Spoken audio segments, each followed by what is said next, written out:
ओम नमो भगवते वासुदेवाय। जय श्रीकृष्ण। राधे राधे। শ্রীমদ্ ভগবত গীতা এটি এমন একমাত্র ধর্মগ্রন্থ যা মানুষকে সঠিক পথে চলতে শেখায়। সংসার জ্বালায় মানুষ যখন দিশাহারা হয়ে পড়ে, ঠিক তখনই গীতা পাঠ বা গীতার বাণী শ্রবণ করলে মানসিক শক্তি লাভ করা যায়, জীবনে শান্তি লাভ করা যায়।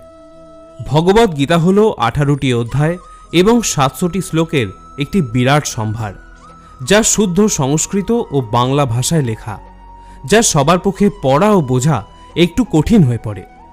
আজ শ্রীমদ্ ভগবদ্গীতার বেশ কয়েকটি শ্লোক সাধারণ বাংলা ভাষায় আপনাদের সামনে আলোচনা করতে চলেছি, যা সকলের জীবনের প্রতিটি পদক্ষেপে কাজে লাগবে। আমি নিশ্চিত এই ভিডিওটি দেখার পর আপনারা অবশ্যই মানসিক শান্তি লাভ করবেন। প্রিয় ভক্তগণ, তাহলে আসুন জেনে নেওয়া যাক শ্রীমদ্ ভগবদ্গীতার অতীব মূল্যবান কিছু কথা। ভগবান শ্রীকৃষ্ণ বলেন, যেমন অন্ধকারেও আলো উজ্জ্বল হয়, ঠিক সেরকমই সত্য সবসময় উজ্জ্বল হয়। এই জন্য মানুষকে সবসময় সত্যের পথেই থাকা উচিত। যা ঘটে গেছে তা ভালোর জন্যই ঘটেছে, আর যা ঘটবে তাও ভালোর জন্যই ঘটবে, আর যা ঘটছে তাও আমাদের ভালোর জন্যই ঘটছে। ভগবান আমাদের সেটা দেন না যেটা আমাদের ভালো লাগে, ভগবান আমাদের সেটাই দেন যেটা আমাদের জন্য ভালো। এই পরম সত্যি যিনি উপলব্ধি করতে পারেন, তিনি মনুষ্য মধ্যে সর্বশ্রেষ্ঠ হয়ে থাকেন। সুখ দুঃখ, মান অপমান, লাভ ক্ষতি, এই বিভিন্ন পরিস্থিতিতে তিনি অটল থাকতে পারেন। এই রকম ব্যক্তিকে ভগবদ্গীতায় স্থিতপ্রজ্ঞ বলা হয়েছে। তাই শ্রীকৃষ্ণ অর্জুনকে উদ্দেশ্য করে বলেন, হে অর্জুন, তুমি স্থিতপ্রজ্ঞ হওয়ার চেষ্টা করো। তোমার কি হারিয়ে গেছে যে তুমি কাঁদছ? তুমি কি কিছু এনেছিলে যা হারিয়ে গেছে? তুমি কি কিছু সৃষ্টি করেছ যা নষ্ট হয়ে গেছে? না, না তো তুমি সঙ্গে করে কিছু এনেছো, আর না তো তুমি সাথে করে কিছু নিয়ে যেতে পারবে। তুমি এই পৃথিবীতে খালি হাতেই এসেছো, আর তোমাকে এখান থেকে খালি হাতেই যেতে হবে। যা আজ তোমার বলে দাবি করো তা গতকাল অন্য কারো ছিল, কিন্তু আগামীকাল তা অন্য কারো হয়ে যাবে। পরিবর্তনই হলো সংসারের নিয়ম।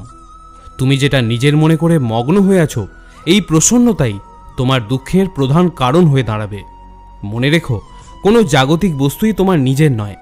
সেটা বস্তু হোক বা ব্যক্তি, সেটা অনুভূতি হোক বা উপলব্ধি। যাকে তুমি মৃত্যু ভাবো, সেটাই হলো আসল জীবন। মহাকাল তোমাকে এক মুহূর্তে কোটি লোকের অধিপতিও করে দিতে পারে, আবার নিঃস্বও করে দিতে পারে। তোমার আমার, ছোট বড়, আপন পর, এইসব অনুভূতি মন থেকে মুছে দাও, তাহলে তুমি সবার আর সবাই তোমার হয়ে যাবে। ভগবান শ্রীকৃষ্ণ বলেন, যে ব্যক্তির মধ্যে জ্ঞানের অভাব এবং ঈশ্বরের বিশ্বাসের অভাব থাকে, সেই ব্যক্তি জীবনে কখনো সুখ ও শান্তি লাভ করতে পারে না। কে কি করছে, কিভাবে করছে, কেন করছে, এসব থেকে যত দূরে থাকবে ততই তুমি সুখে থাকবে। একজন বিবেকবান মানুষ যখন সম্পর্ক টিকিয়ে রাখা বন্ধ করে দেয়, তখন বুঝবে তার আত্মসম্মানে নিশ্চয়ই কোথাও আঘাত লেগেছে। মোহ বা টান তার উপরই অনুভব করো যার ওপর তোমার সত্যিকারের অধিকার রয়েছে। যার ওপর তোমার অধিকার নেই, তার ওপর মোহ বা টান অনুভব করাই উচিত নয়। যারা অন্যের কষ্ট বোঝে, যাদের মমতা আছে এবং যারা হৃদয় থেকে শুদ্ধ, তাদের আর জন্মগ্রহণ করতে হয় না। তোমার কর্মই তোমার আসল পরিচয়, না হলে এক নামের তো হাজারো মানুষ থাকতে পারে। যা হওয়ার থাকে তা হয়েই থাকে, আর যা হওয়ার নয় তা কখনোই হয় না। এই দৃঢ়তা যাদের মনে থাকে, তারা কখনো দুশ্চিন্তা করেন না। কর্ম এমন একটি ফসল যা একজন ব্যক্তিকে যে কোনো পরিস্থিতিতে কাটতেই হয়। তাই সর্বদা ভালো বীজ বপন করুন, যাতে ফসলটাও ভালোই হয়। আমরা নিজেরা নিজেদেরকে যতটা বদলাতে পারি, আর কেউ আমাদের সেভাবে বদলাতে পারে না। অন্য কেউ আপনার ব্যাপারে কি ভাবছে সেটা গুরুত্বপূর্ণ নয়। গুরুত্বপূর্ণ হলো সেটা যেটা আপনি আপনার ব্যাপারে ভাবেন। কারোর ব্যাপারে শুধুমাত্র অনুমান করেই তার ভুল ধরবেন না। আপনি হয়তো জানেনও না যে তার জীবনে কি প্রতিবন্ধকতা চলছে। ভগবদ্গীতার কর্মসন্ন্যাস যোগে শ্রীকৃষ্ণ বলছেন, তদ্বুদ্ধয় তদাত্মান তন্নিষ্ঠা তৎপরায়ণা গচ্ছন্ত পুনরাবৃত্তিম জ্ঞান নির্ধুত কলমশা। যার বুদ্ধি ভগবানের প্রতি উন্মুখ হয়েছে, মন ভগবানের চিন্তায় একাগ্র হয়েছে, নিষ্ঠা ভগবানে দৃঢ় হয়েছে, এবং যিনি ভগবানকে তার একমাত্র আশ্রয় বলে গ্রহণ করেছেন, জ্ঞানের দ্বারা তার সমস্ত কলুষ সম্পূর্ণরূপে বিধৌত হয়েছে এবং তিনি জন্মমৃত্যুর বন্ধন থেকে মুক্ত হয়েছেন। ভগবান শ্রীকৃষ্ণই হলেন পরম তত্ত্ব। সম্পূর্ণ ভগবদ্গীতা শ্রীকৃষ্ণের ভগবত্তার কথাই ঘোষণা করেছে। সমস্ত বৈদিক শাস্ত্রেও সেই একই কথা বলা হয়েছে। তত্ত্ববিদেরা পরতত্ত্বকে ব্রহ্ম, পরমাত্মা ও ভগবান রূপে জানেন। ভগবান হলেন পরম তত্ত্বের শেষ কথা, তার ঊর্ধ্বে আর কিছুই নেই। ভগবানও বলছেন, মত্ত পরতরং নান্যম কিঞ্চিদস্তি ধনঞ্জয়। হে অর্জুন, আমার থেকে শ্রেষ্ঠ আর কেউই নয়। নির্বিশেষ ব্রহ্ম সম্বন্ধেও শ্রীকৃষ্ণ বলেছেন, ব্রহ্মণো হি প্রতিষ্ঠাহম। আমি নির্বিশেষ ব্রহ্মের আশ্রয়। সুতরাং সর্বতভাবে শ্রীকৃষ্ণই হলেন পরাৎপর তত্ত্ব, যার মন, বুদ্ধি, নিষ্ঠা ও আশ্রয় ভগবান শ্রীকৃষ্ণতেই নিত্য কেন্দ্রীভূত। অর্থাৎ যিনি পূর্ণরূপে শ্রীকৃষ্ণের শরণাগত, তিনি নিঃসন্দেহে সমস্ত পাপ থেকে মুক্ত হয়ে পূর্ণ জ্ঞানে পরম সত্যকে উপলব্ধি করতে পারেন। কৃষ্ণ ভক্ত পূর্ণরূপে ভগবান শ্রীকৃষ্ণের অচিন্ত ভেদাভেদ তত্ত্ব উপলব্ধি করতে পারেন। এই দিব্যজ্ঞান প্রাপ্ত হয়ে তিনি অবিচলিতভাবে মুক্তির পথে এগিয়ে চলেন। একজন প্রকৃত কৃষ্ণভক্ত কখনোই জাতি অথবা কুলের মধ্যে পার্থক্য বিচার করে না। সমাজ ব্যবস্থার পরিপ্রেক্ষিতে একজন ব্রাহ্মণ একজন চণ্ডালের থেকে আলাদা হতে পারে, অথবা একটি কুকুর, একটি গরু অথবা একটি হাতি জাতিগতভাবে ভিন্ন হতে পারে। কিন্তু ভগবত তত্ত্বজ্ঞানীর দৃষ্টিতে এই দেহজাত ভেদগুলি সম্পূর্ণ নিরর্থক। ভগবান বলছেন, বিদ্যা বিনয় সম্পন্নে ব্রাহ্মণে গবী হস্তিনী শুনি চৈব সপাকে চপণ্ডিতা সমদর্শিনা। জ্ঞানমান পণ্ডিতেরা বিদ্যা বিনয় সম্পন্ন ব্রাহ্মণ, গাভী, হস্তি, কুকুর ও চণ্ডাল সকলের প্রতি সমদর্শী হন। পরম তত্ত্বের এই উপলব্ধি হল প্রকৃত জ্ঞান। জাতি বর্ণ নির্বিশেষে ভগবান সকলকেই সমানভাবে কৃপা করে থাকেন, কারণ তিনি প্রতিটি জীবকেই তার সখা বলে মনে করেন, তার বন্ধু বলে মনে করেন এবং জীবের অবস্থা নির্বিশেষে পরমাত্মা রূপে সর্বদাই তার সঙ্গে বিরাজ করেন। চণ্ডাল এবং ব্রাহ্মণের দেহ ভিন্ন হলেও ভগবান তাদের উভয়ের সঙ্গেই পরমাত্মা রূপে বিরাজমান। জড়া প্রকৃতির ভিন্ন ভিন্ন গুণের প্রভাবে জড় দেহের সৃষ্টি হয়, কিন্তু দেহের মধ্যে থাকা জীবাত্মা ও পরমাত্মা একই চিন্ময় গুণ সম্পন্ন। গুণগতভাবে এক হলেও জীবাত্মা এবং পরমাত্মার আয়তন ভিন্ন, কারণ জীবাত্মা কেবল একটি দেহেই থাকতে পারে, কিন্তু পরমাত্মা প্রত্যেক দেহে বিরাজমান থাকে। যারা কৃষ্ণ ভাবনায় ভাবিত তারা এই তত্ত্ব সম্পূর্ণরূপে অবগত, তাই তিনি হলেন প্রকৃত জ্ঞানী এবং সমদৃষ্টি সম্পন্ন। অর্জুনকে উদ্দেশ্য করে তিনি সমগ্র মানবজাতিকে বলেন, হে অর্জুন, আমার দ্বারাই এই সমগ্র জগতে সৃষ্টি হয়েছে। সৃষ্টির পূর্বেও আমি ছিলাম এবং সব কিছু ধ্বংস হয়ে যাবার পরেও আমি থাকব। আমার মধ্যেই সব কিছু অবস্থান করে আছে এবং আমিও সব কিছুর মধ্যেই অবস্থান করে আছি। তুমি যা কিছু দেখতে পারো, স্পর্শ করতে পারো, স্বাদ গ্রহণ করতে পারো, শুনতে পারো, সেই সবই আমি। এই নদী, পাহাড়, সূর্য, গ্রহ নক্ষত্র, চাঁদ তারা সব আমি সৃষ্টি করেছি। আমি ভগবান সৃষ্টি করেছি। আবার আমি শয়তান, রাক্ষস এবং মনুষ্যকেও সৃষ্টি করেছি। হে অর্জুন, আমি জলের রস, চন্দ্র সূর্যের জ্যোতি, চার বেদের ওমকার, আকাশের শব্দ এবং মনুষ্যের মধ্যে পুরুষাকার রূপে বিরাজ করি। সর্বভূতের হৃদয়স্থিত সকল জীবের আত্মা আমি এবং সর্বভূতের আদি, মধ্য এবং অন্তও আমি। আমি সর্বব্যাপী, সব কিছুর মধ্যেই আমি আছি। সবের মধ্যে শুধু আমি, আমি আর আমিই আছি। আমি ব্রহ্মা হয়ে সব কিছু সৃষ্টি করি এবং রুদ্র হয়ে সব কিছু ধ্বংস করে থাকি। আমি এভাবেই সৃষ্টি ও ধ্বংস করতে থাকি, যাতে মনুষ্য জন্মমৃত্যু চক্র থেকে মুক্ত হতে তৎপর হয় এবং আত্মা পুনরায় পরমাত্মায় অর্থাৎ আমাতে বিলীন হতে পারে। হে কৌন্তেয়, সত্য, তম ও রজ এই তিন গুণ আমার থেকেই উৎপন্ন হয়েছে, কিন্তু আমি নিজে এই তিন গুণের প্রভাব থেকে মুক্ত, অর্থাৎ আমি এই তিন গুণেরও অতীত। এই তিন গুণের প্রভাবে এই সমস্ত জগতের প্রাণীসমূহ মোহিত হয়ে আছে। তাই এই ত্রিগুণের অতীত অবিনাশী আমাকে তারা জানতে পারে না, কারণ আমার অতি ক্ষুদ্র এই ত্রিগুণাত্মিকা মায়া অত্যন্ত দুস্তর। কিন্তু যারা কেবল নিরন্তর আমার ভজনা করে থাকে তারা এই দুস্তর মায়া উত্তীর্ণ করতে সমর্থ হয়। শ্রীকৃষ্ণ বলেন, আপনার কষ্ট পাওয়ার দোষ কখনো নিজের দণ্ডকে দেবেন না। নিজের মনকে বোঝান, আপনার মনকে পরিবর্তন করলেই সব দুঃখ কষ্ট কেটে যাবে। আমরা যখন কোনো কাজ ভগবানের নামে করে থাকি, তখন ভগবানের শক্তি আমাদের সাহায্য করে, আর আমাদের সাফল্য লাভও নিশ্চিত হয়ে যায়। সদা সন্দেহকারী ব্যক্তির প্রসন্নতা পাওয়া না তো এই জীবনে সম্ভব, আর না তো অন্য জীবনে। তাই যারা অতিরিক্ত সন্দেহপ্রবণ, তাদের খুশি করা বন্ধ করে দিন। জাগতিক বস্তু সম্পর্কে চিন্তা করতে করতে মানুষ তাদের প্রতি আসক্ত হয়ে পড়ে, এবং এই আসক্তির কারণে তাদের মনে কামনা বাসনা তৈরি হয়। আর যদি কামনা বাসনা পূর্ণ না হয়, তাহলে তাদের মনে ক্রোধের জন্ম হয়। ভগবান বলেছেন, রিপুদের মধ্যে সবথেকে ভয়ঙ্কর হল এই ক্রোধ বা রাগ। যদি শারীরিক ও মানসিকভাবে আপনি সুস্থ থাকতে চান, তাহলে এই রাগকে বর্জন করতে হবে। জীবনের বিশাল কর্মক্ষেত্রে আমরা সকলেই পীড়িত, বিষাদিত। আমাদের জন্য ওই একই ওষুধ। আমাদের শাস্ত্র দুঃখমুক্তির জন্য কামনা বাসনা ত্যাগের কথা বলেছে। গীতার উপদেশ কিন্তু তা নয়।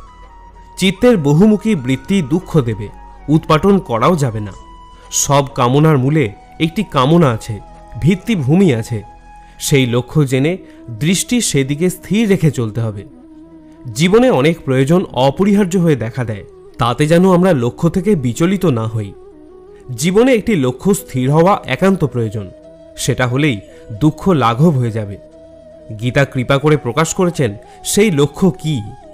ইয়ং লব্ধা চাপর লাভম মন্যতে নাধিকম তত যস্মিন স্থিত্যা না দুঃখেন গুরুনাপি বিচাল্যতে। যাকে পেলে জগতের অন্য কিছু লাভ করা শ্রেষ্ঠ বলে মনে হয় না, যাকে পেলে গুরুতর দুঃখ এলেও বিন্দুমাত্র বিচলিত হতে পারে না, সেই শ্রী ভগবান লাভই জীবনের একমাত্র লক্ষ্য। সেই আমাদের সাধ্য বস্তু। তাঁর দিকে লক্ষ্য স্থির রেখে আমাদের এই জীবন পথে আগে এগিয়ে যেতে হবে। লক্ষ্য কখনো স্থির থাকে না। অহংকার প্রবল হয়ে সব গোলমাল করে দেয়। রজ তমগুণ বর্ধিত হলে মানুষ অহংকারী, ক্রোধী এবং দুর্বিনীত হয়ে পড়ে। অনেক ক্ষেত্রে দেখা যায় অন্যায় কর্ম থেকে বিরত হওয়ার চেষ্টা করেও মানুষ সেটা করতে পারে না। মানুষ চায় ভালো হতে, কিন্তু কোনো এক অজ্ঞাত শক্তি তাকে খারাপ কাজ করতে বাধ্য করায়। অর্জুন যে প্রশ্ন ভগবানকে করেছেন, সেই প্রশ্ন আমাদের অনেকের মনেই উদয় হয়। অনিচ্ছা সত্ত্বেও কে যেন বলপূর্বক আমাদের পাপ কার্যে নিয়োজিত করে। অর্জুন জিজ্ঞাসা করছেন, অথ কেন প্রযুক্ত হয়ম পাপম চরতি পুরুষ অনিচ্ছন্নপি বার্ষ্ণেয় বলা দিব নিয়োজিত। শ্রী ভগবান বললেন, এর কারণ হল কাম এবং ক্রোধ। রজগুণ থেকেই এদের উৎপত্তি। এই কাম ও ক্রোধ হল দুর্দমনীয়। এদের ইচ্ছাকে কখনোই পূরণ করা যায় না।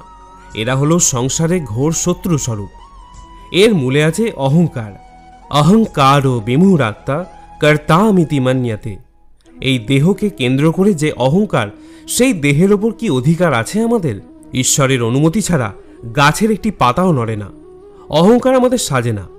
বর্ণের আদিতে অ এবং অন্তে হ, বিশ্বের আদিতে ও অন্তে যিনি আছেন ও থাকেন, তারই শুধু হওয়ার সাজে। অহং আর কারও নয়। আমি, আমার, এগুলি থেকেই আমাদের যত গোলমাল, যত অশান্তি। আমরা জাগতিক বস্তুকে ধরে রাখার যতটা প্রচেষ্টা করি, ভগবানকে ধরে রাখার জন্য কি সেই প্রচেষ্টা করি? তাই সব আমিত্ব ভগবানকে সমর্পণ করে তার শরণাগত হলেই কল্যাণ। আমিত্ব গেলেই জঞ্জাল ঘুচবে। সংসারে অহংকার পদে পদে আঘাত এবং দুঃখ আনে। চরম আঘাত পেয়ে মনে হয়, ঠাকুর তোমার ইচ্ছাই পূর্ণ হোক। অহংকার শূন্য হয়ে যা কিছু তোমার, তার সব কিছু ঈশ্বরকে সমর্পণ করো।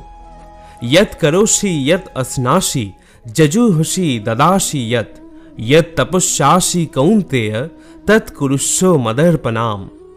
অর্পণেও অহংকার যেন প্রবেশ না করে, সেজন্য সদা সাবধান থাকতে হবে।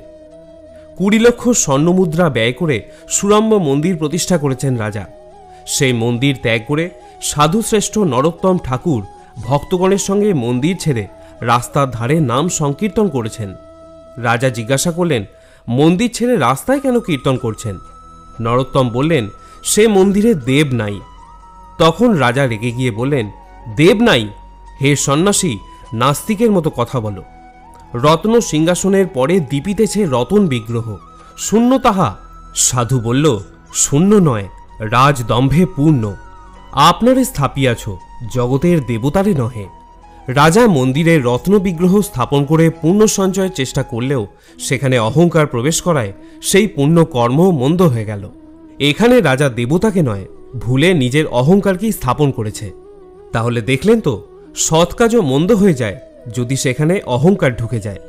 তাই শ্রী ভগবান গীতার শেষ অধ্যায়ে শোনালেন সেই চরম কথা, সর্বধর্মান পরিত্যজ মামেকম শরণম ব্রজ, অহম তম সর্ব পাপেভ্য মোক্ষয়িষ্যামি মা শুচ। সব ধর্ম ছেড়েও যদি কেবল আমার শরণ নাও, সেজন্য যদি তোমাকে পাপ স্পর্শ করে, আমি তোমাকে সকল পাপ থেকে মুক্ত করব। সর্বতভাবে তার হতে হবে, তখন আর কোনো কর্তব্যই থাকবে না। তখন সবই ভগবানের কাজ, তুমি কেবল নিমিত্ত মাত্র। সর্বতভাবে তার শরণাগতি, এটাই হলো শ্রেষ্ঠ পন্থা, এবং এই শরণাগতি এলেই পরম কল্যাণ। গীতার সার কথা হলো এটাই। এই কথা আমরা শুনেও শুনি না, বুঝেও বুঝি না। অহংকার অনেক প্রকারের, তা দূর করবার কোনো চেষ্টাই আমরা করি না। শাস্ত্রের কথা, শাস্ত্রের ভাষা আমাদের মন স্পর্শ করে না। আমাদের অবস্থা যেমন নদীর স্রোতে পড়েছে একটি বিরাট হাতি, প্রবল স্রোতে তার প্রাণ ওষ্ঠাগত, কিছুতেই উঠতে পারছে না। কিন্তু সেই নদীর স্রোতে ছোট ছোট মাছ আনন্দে সাঁতার কেটে চলেছে। মাছ হাতিকে বলছে, কেন এত কষ্ট পাচ্ছ, এসো না আমাদের মতো। মাছের ভাষা হাতি বুঝতে পারে না, তার পথে চলতে পারে না। যেমন ভক্তের ভাষা অভক্তেরা বোঝে না, বিষয়ীরা কর্ণপাতও করে না। তাদের কাছে এই জীবনটা মনে হয় সংগ্রামময়, দুঃখ ভরা। কিন্তু যিনি পুরুষোত্তমকে ভালোবেসেছেন, মঙ্গলকামী সখা বলে জেনেছেন, তার জীবনে কোনো দুঃখ নাই। বিপদ আপদ যাই আসুক, তাকে উদ্বেগ দিতে পারে না, তার শান্তি কখনোই নষ্ট করতে পারে না।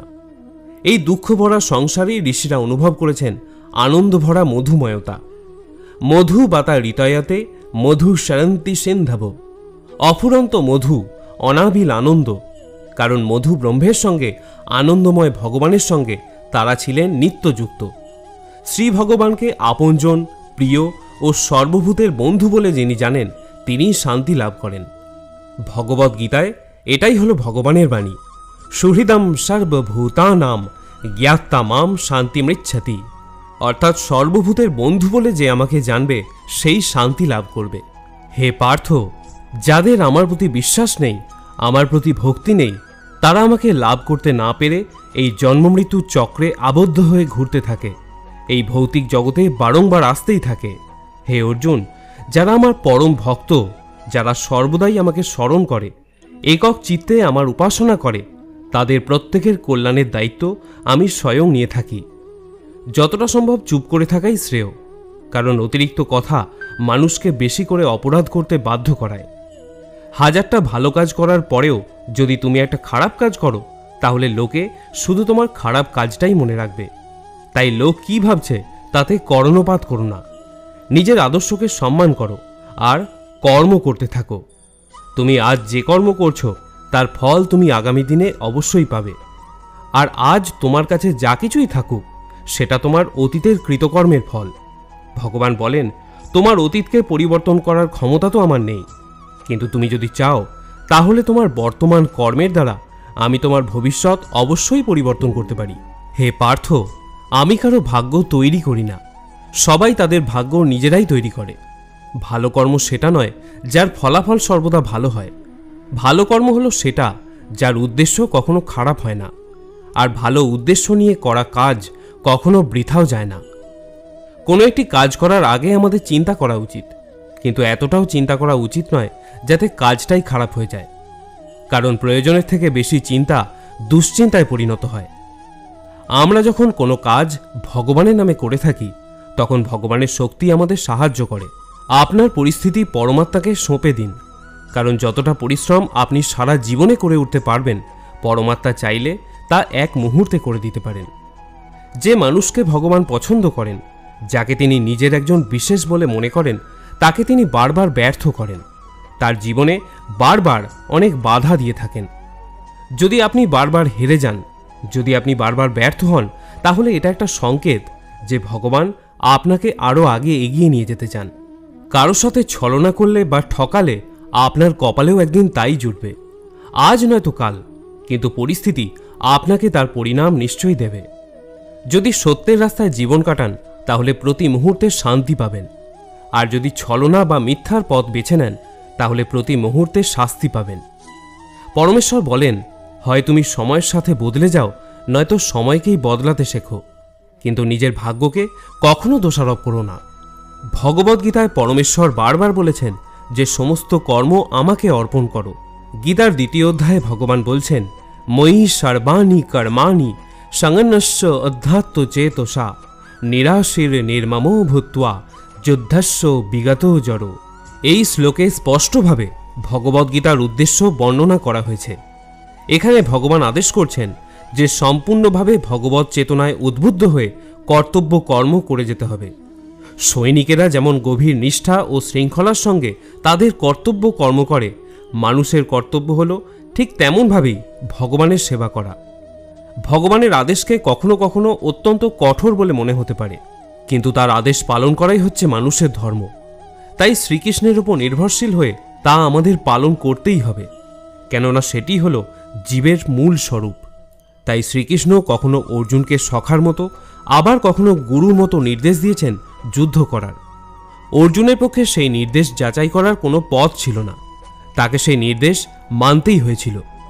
ভগবান হচ্ছেন সমস্ত আত্মার আত্মা, তাই নিজের সুখ সুবিধার কথা বিবেচনা না করে যিনি সম্পূর্ণভাবে পরমাত্মার উপর নির্ভরশীল, অথবা পক্ষান্তরে যিনি সম্পূর্ণরূপে কৃষ্ণ ভাবনাময়, তিনিই হচ্ছেন অধ্যাত্ম চেত। ভৃত্য যখন প্রভুর সেবা করে তখন সে কোনো কিছুরই আশা করে না। খাজাঞ্চি লক্ষ লক্ষ টাকা গণনা করেও তার এক কপর্দকও নিজের বলে মনে করে না, কারণ সে জানে যে সেই টাকা তার মালিকের।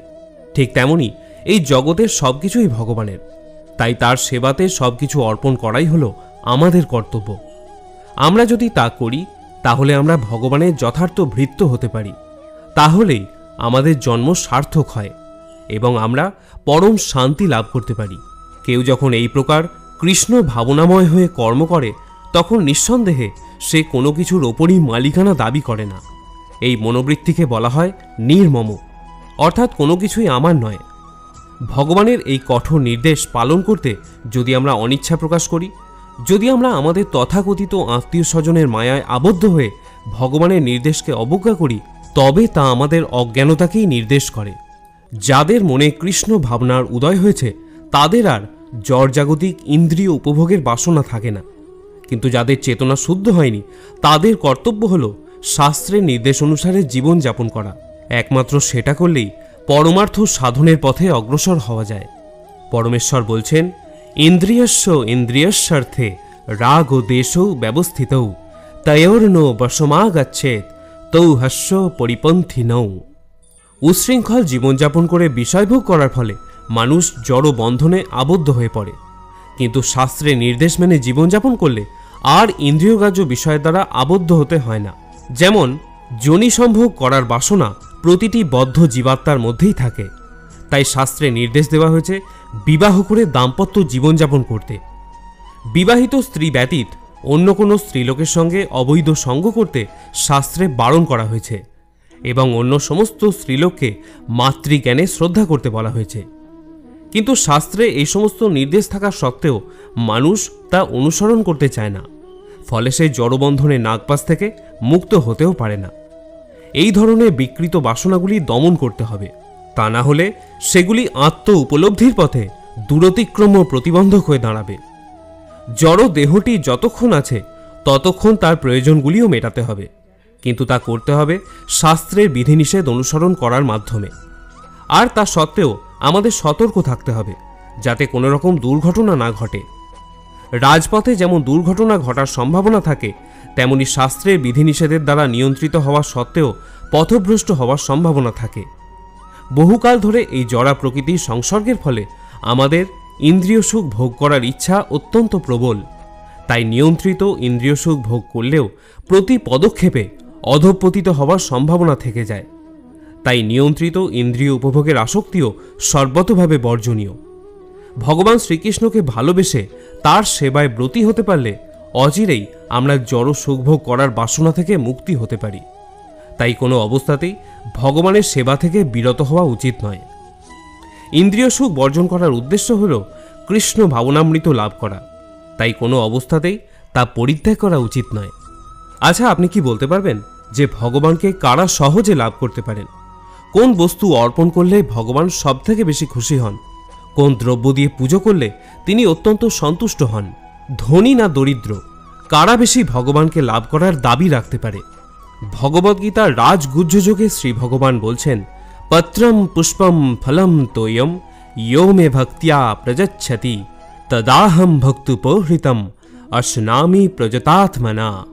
ভগবত ধাম বা ভগবানকে লাভ করার শ্রেষ্ঠ এবং একমাত্র পন্থা হল মনকে কৃষ্ণ ভাবনায় নিয়োজিত করা।